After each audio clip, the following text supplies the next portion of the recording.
Welcome to the Straight Red Card, and today we're gonna rap Brett about the United States men's national soccer team and Klinsmann's recent picks for the upcoming friendlies. The upcoming friendlies are, of course, September 2nd versus Costa Rica and September 6th versus Belgium.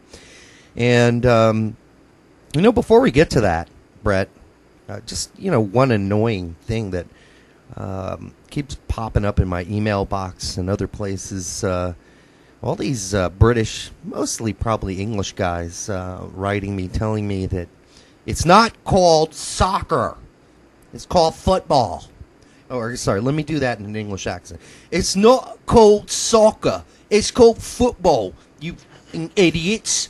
What's wrong with you? Don't you know it's called football? Why you keep calling it soccer on your show? It's stupid. You're stupid. You're idiots. So anyhow, there's a reason. Impressive, by the way. That's just a man of many dialects. That's how I imagine they sound. If they were, you probably just offended the entire country. If they could, yeah, probably. But you know what? I'm offended by their by their consecutive emails. Well, just for anybody who might be English, and we don't dislike English people, and I personally don't. And just because a couple of your brethren managed to show up and make some idiotic remarks, if you don't know why the United States, South Africa, New Zealand, Australia, and Canada all call it soccer at this point, if you don't know that, that might actually show some ignorance on your end. Certainly it's not on ours. Given the origins of the word, too. Yeah, given the origins of the word, and if you don't know it and you're English and you want to criticize the fact that Australia, New Zealand, South Africa, Canada, and the United States called it soccer instead of football, then you just need to do a little bit more research.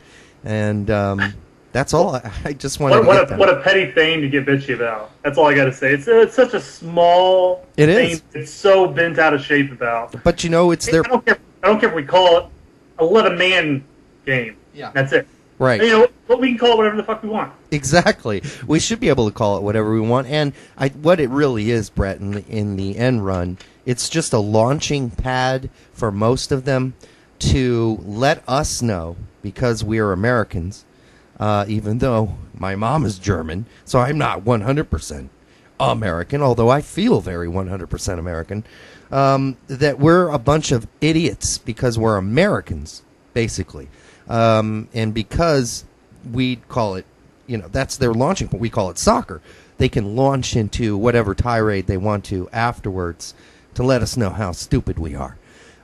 And that's just because we are Americans. And so, anyhow, I thought I'd clear that up with any English listeners, since I guess this show is getting a little bit more international, which baffles the mind. We don't cover anything but U.S. soccer here.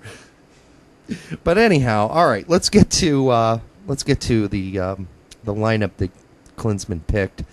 Why don't we just start in the back, because there's nothing too shocking about it. It's Howard, and maybe it is actually surprising to some that Bill Hamid this is his second call-up in a row. Where's Brad Guzan in all this, except for making amazing saves in England for Aston Villa? And I can't remember what cup play it was, but he basically was the big star of that game. So, maybe Guzan has his work permit now and he doesn't have to worry about it. So we can call up guys like Bill Hamid. Why not give Bill a chance? I mean, most likely Tim's going to be playing the games anyhow. Why not give him a shot? I mean, he's a very talented goalkeeper. There's no need to call Guzan over just for him to ride Pine in place of Tim. I mean, if you're going to call over Guzan, you might as well leave Tim with Everton. Yeah. I mean, you might as well go ahead and do that, because we already know Tim's quality.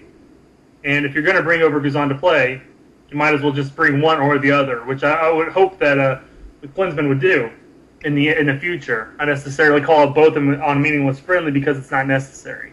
Right. And I think the tough thing for Brad is that I think a lot of people thought once Mr. Friedel finally left town that Guzan would get a shot at the starting role. But then they go out and they sign Shea Given.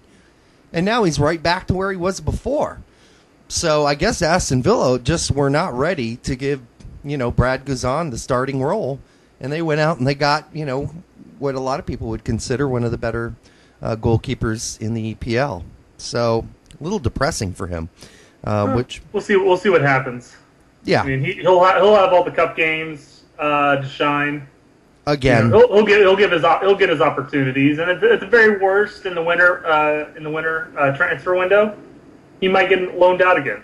Anything to get more time. He should, because there are a lot of horrible goalkeepers in the English Premier League, especially near the mid and down table. Mm-hmm. And there are even some horrible goalkeepers in some of the supposedly top teams as well, in my opinion. But we won't get into that. So let's move on to the defense. Defensively, we have Bocanegra got called up. Castillo got called up again. You kind of have an issue with that. Well, not necessarily an issue. I think that it's good that we're going to give him another opportunity.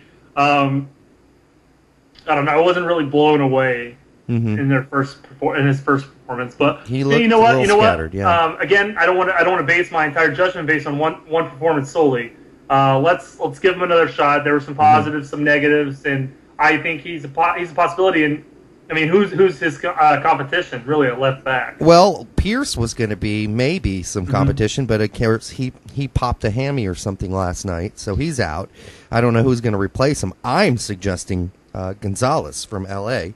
because if you're going to call Tim Ream up again, I don't understand why Gonzalez isn't getting a shot at this. Not a left back, but you're just not at left back. I'm just talking, across the board defensively. Yeah. Because Pierce has been playing CB for Chivas most of the season. So I'm not sure if he was brought in as an LB option or an RB option or a CB option, probably all across the board in case something really horrible happens. He's pretty versatile, and I think that's one thing that works in his favor. Yeah. But, I like Gonzo. He's a very tall, powerful, and quality center back with Galaxy. I think he definitely deserves a shot. And perhaps perhaps Klinsmann's looking at it as with LA looking to push for the supporter shield. Maybe he's going to give Gonzo a chance to sit back and continue with his club. Although, there are other teams that are pushing for playoff spots like Tim Ream. Who knows? I'm sure we'll see Gonzo in the future. I think Klinsmann is really looking for the defensive line to be able to pass out. And I'm not knocking Gonzo's ability to pass. I mean, he can certainly pass. But when you look at it compared to passing ability, I think Tim Ream is a step over.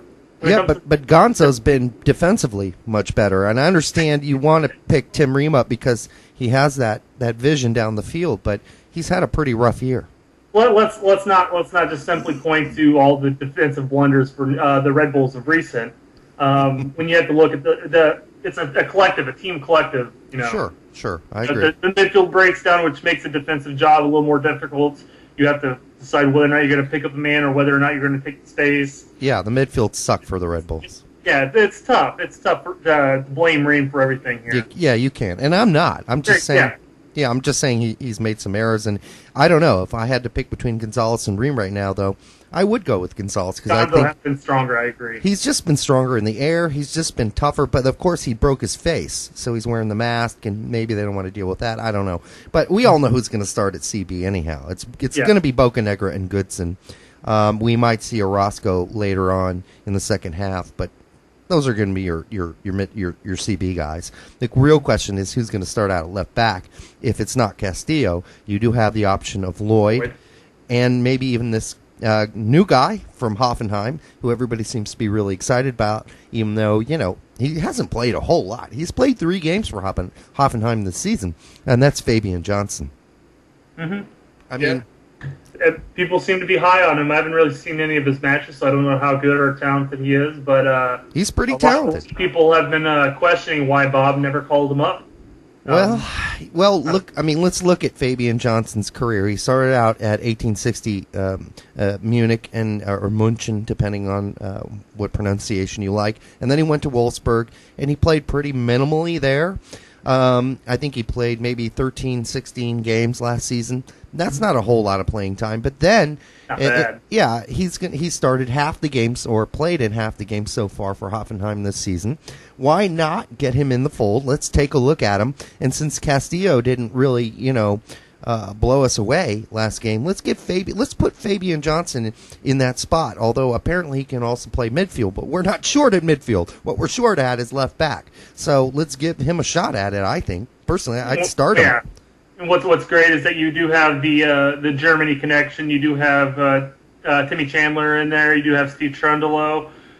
People that can communicate with him, can keep a nice level of chemistry. They all know how to play, I would imagine, similar styles. I mean, obviously they're going to be on opposite sides of the field, but regardless, I think that's going to be a benefit.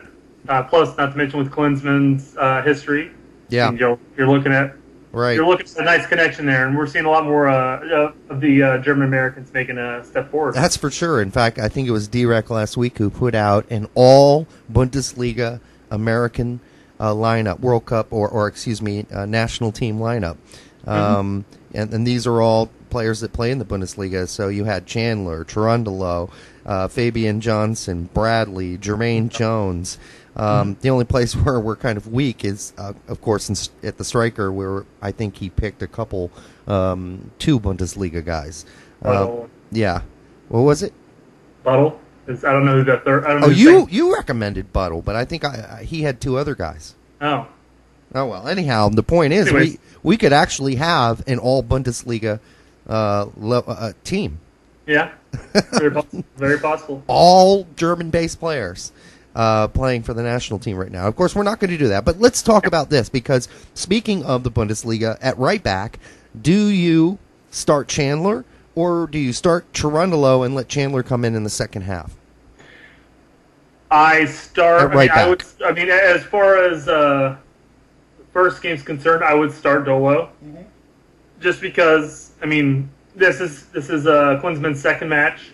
He's got to still establish a team base. Trundle has been absolutely stellar for the U.S., especially of recent. Yeah. There's no reason not to start him, unless he has some form of injury that he's carrying, but I don't think he is. Right. I think we definitely start him and then bring in Chandler. Right. And then second game, it just really depends on who's playing better and who you want to try out. Why not start Dolo first, then bring in Chandler, or start Chandler in the second match. Yeah. And Dolo then. Why not just share the time? Yeah, I agree. What I'd like to see as far as the starting back four is I'd like to see Fabian Johnson at left back, Boca and Goodson in the middle, and then Trundolo out right. And then after halftime, maybe 65, the 65-minute mark, I'd like to see either Lloyd or Castillo come in and try left back, and then, maybe put Orozco in for Goodson, and then have Chandler come in for Trundolo, so we could see a whole different lineup back there and just see how it works. We are certainly given a larger number of subs for the friendlies and stuff, but we also want to make sure that we remain competitive and put forth a good effort to get a good result, even though it is a meaningless friendly. And it's Costa Rica. And it is Costa Rica. We don't want to give it away too easily. But then again, all the subs that you talked about wouldn't necessarily drop our play. In fact, it might actually bring life to. That's right. Yeah. Point. So it's not necessarily negative. I'm just saying that we also have to play for the result, even though it is a meaningless friendly. The only drop off I see is putting Orozco in for Goodson or Boca Negra in the middle, because here's a guy who's just really kind of finding his feet with the United States national team. He's had some good games and he's had some bad games. He's a player that we're still questionable on. We have to see more of him and see what he can do, especially at the club level. And it's just something we can try out. And these, like I said, these are just friendlies. We don't have to worry. It's not make or break. We do want a result, but in all honesty, we want to also find out the best team that we possibly can get. Right. So, at left back, hell, it doesn't matter who we put out there as long as it isn't, Jonathan Bornstein.